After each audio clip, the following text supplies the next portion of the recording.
Hey, hey, hey, good day, good day, good day. I want to welcome you back to another Ask Lady Jules. And I want to go ahead and get right into our question for today that we are going to be answering. And I want to first start off with saying, stop looking for peace in a bubble bath. If you are a high achiever, a kingdom entrepreneur, or a CEO, self care isn't going to save you from burnout. Why? Because your problem isn't a lack of pampering. Your problem, excuse me, is a lack of infrastructure. And we have been sold a lie that wellness is soft. We've been told that it's about spa days and unplugging for an hour. But when you return to your business, guess what? The chaos is still there waiting for you. So the decision fatigue is going to still be crushing you. The anxiety is still humming in the background. Real wellness, and I'm talking about the kind that builds generational wealth, is not an escape from your life. It is the foundation of it. It is operational, it is structural, and until you treat your nervous system with the same respect you treat your P&L statement, you will always be one crisis away from crashing. And so today we're moving beyond all of the fluff. I'm going to teach you how to build operational wellness using the D.D.B framework. We are going to turn your rest into a strategy so you can stop surviving your success and start actually commanding it. So, welcome back. I'm Shelby Frederick, also known as Lady Jules, and we're here to focus on wellness led wealth. I work specifically with high performers who have mastered the art of making money, but are struggling to sustain themselves. And here is the reality for most of the people that I work with: you are brilliant at building businesses, but you are terrible at building boundaries. You have scaled your revenue, but you have not scaled your capacity to hold it. And there is a high cost to this. And I'm not just talking about your health, although that is usually the first thing to go. I'm talking about the opportunity cost. When you are operating out of a dysregulated nervous system, when you are constantly in fight or flight mode, you physically cannot access the part of your brain that is responsible for long term vision and strategic discernment. So you become reactive instead of proactive. You start leaking revenue because you are leaking energy. And this is where operational wellness comes in.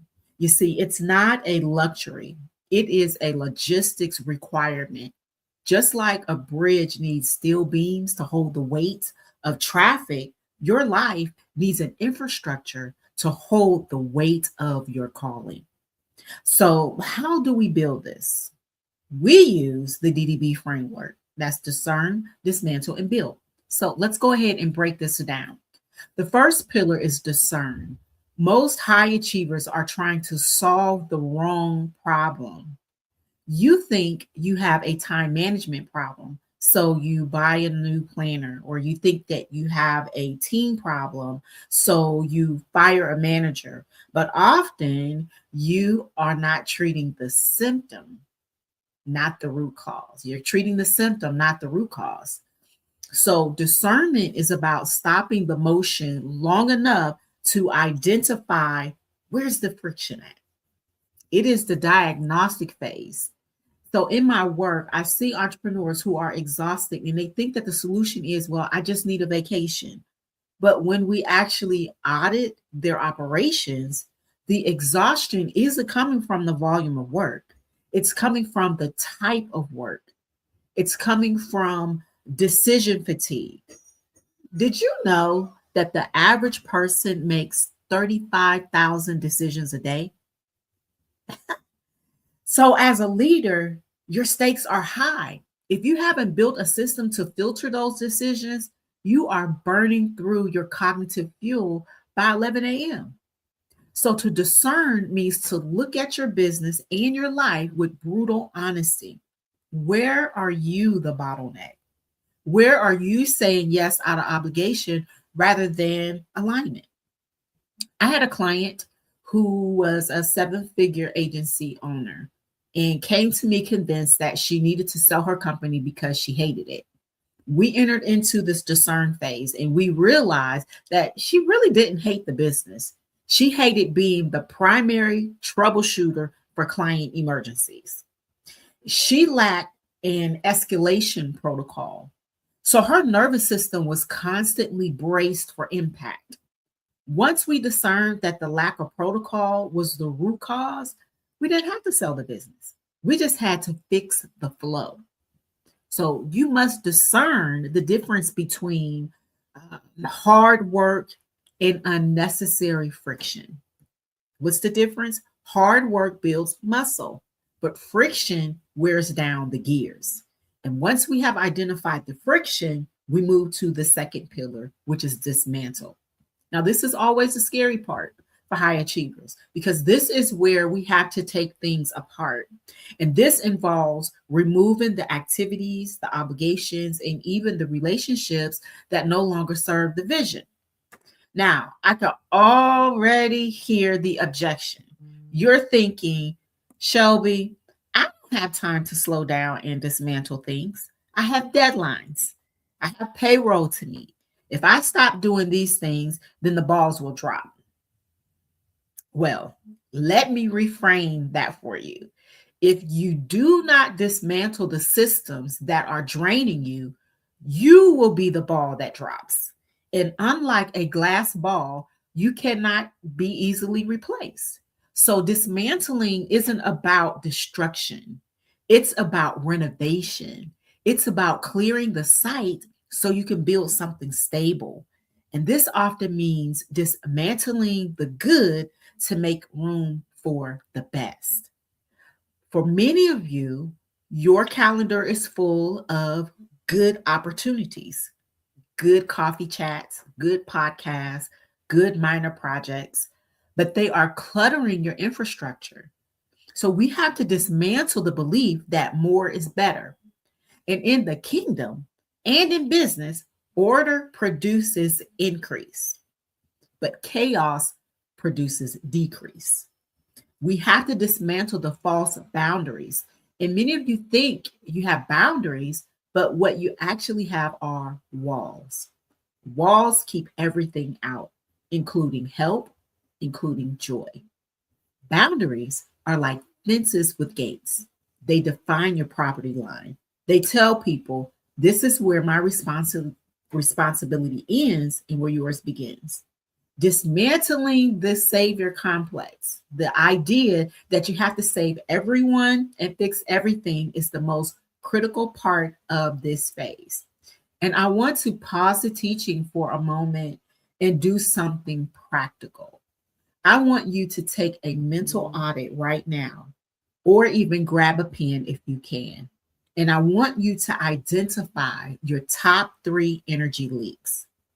I want you to ask yourself this question: what is the one thing I do every single week that immediately makes my stomach tighten or my shoulders tense up? We're like this. Maybe it's that weekly meeting that has no agenda. Maybe it's checking your email first thing in the morning before your feet hit the floor. Maybe it's a specific client who doesn't respect your scope of work.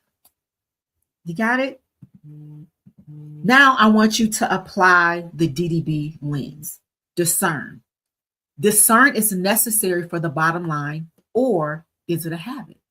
Dismantle. Can this be deleted? If not, can it be delegated? Build.